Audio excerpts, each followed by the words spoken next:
Hey guys, R4GE VipeRzZ, and today I'm going to show you how you can free up storage space in Windows 10. So to free up storage space, we're just going to click the Start button down here, and then we're going to click the Settings button here. Now in the Settings window, we're then going to click in the search bar, and we're going to type Storage. And then we're going to click Storage to open it up, and then in the Storage window, we're then going to scroll down to where it says Storage Sense, and then we're going to find where it says Free Up Space Now. And we're then going to click on Free Up Space Now.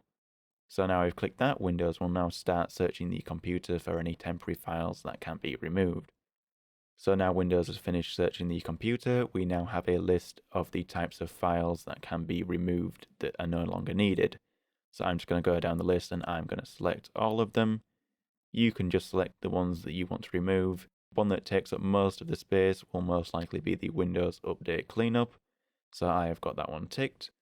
And now I've ticked all the types of files that I want to remove. We're now just going to click Remove Files.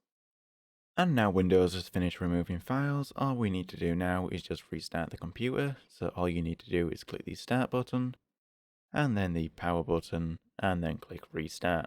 And now we should hopefully have some more storage on your computer. So guys, if you liked the video, don't forget the like button. If you dislike it, hit the dislike button. Subscribe for more content like this, and I'll see you another time. Bye.